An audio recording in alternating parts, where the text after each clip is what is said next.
निश्चित तौर से आदरणीय मुख्यमंत्री जी जब भी उनको मौका मिलता है तो अक्सर आपने देखा होगा कि वो ये महसूस करवाते हैं कि पिछली सरकार के समय में हिमाचल प्रदेश के हितों को ध्यान में नहीं रखा है। आज मैंने पंजाब, हिमाचल, उत्तराखंड, जम्मू कश्मीर हर जगह की पॉलिसी के बारे में उनको बताया है, हर पॉलिसी को हमने पढ़ा है और मैंने उनको बताया है कि किस प्रकार से बहुत बड़े बड़े जो पैकेजेस के अंदर किस तरीके से वो जो है वो वहाँ पर रिलीफ दिया जाता है। और मैंने इन सारे विषयों को ब्लैक एंड वाइट में अंदर विधानसभा के अंदर रखा है। और माननीय मुख्यमंत्री जी, क्योंकि वो उनको ये लगता है कि बाकी सबके सब लोग चोर हैं और मैं ही बड़ा ईमानदार व्यक्ति हूँ। और मैंने उनसे जो पूछा है कि जब जो उत्तराखंड, पंजाब, जम्मू कश्मीर, महाराष्ट्र की पॉलिसीज़ के अंदर इस प्रकार की व्यवस्थाएं हैं तो हिमाचल प्रदेश में क्यों नहीं होंगी? क्या इतने सारे जो मुख्यमंत्री हैं वो मूर्ख हैं? तो एक मैंने उनसे एक प्रश्न और किया है। जो भी एक इंडस्ट्री लगी है पंजाब के अंदर, कांगड़ा के अंदर, और वो कांगड़ा में जो इंडस्ट्री लगी है उसमें बहुत बड़ा रिलीफ जो है इन्होंने उस इंडस्ट्री को दिया है, जो रिलीफ आज तक कभी किसी को मिला नहीं। 275% SGST में जो है वो रिलीफ दिया फॉर 10 ईयर्स। ये आज तक कहीं हुआ नहीं है। मैंने उनको पूछा इसके पीछे राज बताइए कौन है, और ये बताइए। मुझे पता लगा कि पंजाब के कुछ MLAs जो हैं वो इस सारे काम में संपलिप्त हैं। और ये जिस प्रकार से बोला जाता है ये यारों की सरकार है, इसी प्रकार से यारों ने इस प्रकार का आपसे काम करवाया है, लेकिन उनके पास इन बातों का कोई सेटिस्फैक्ट्री जवाब नहीं था। आपने सुना भी होगा। और मेरा ये मानना है कि हिमाचल प्रदेश से इंडस्ट्री वापस जा रही है।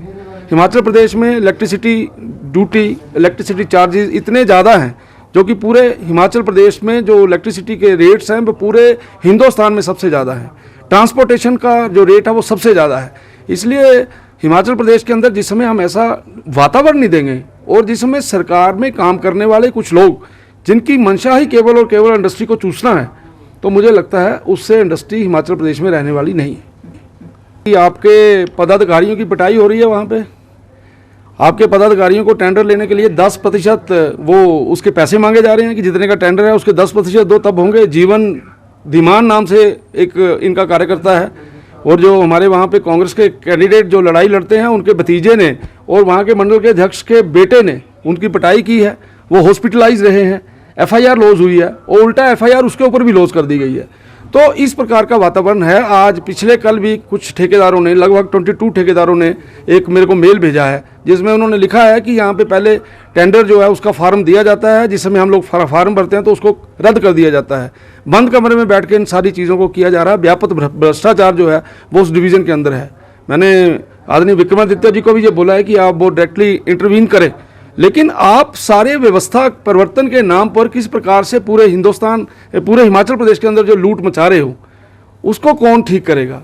आज आप सुबह बोल रहे हो कि मैंने बोला ही नहीं कि 1 लाख नौकरियों का विषय नहीं है।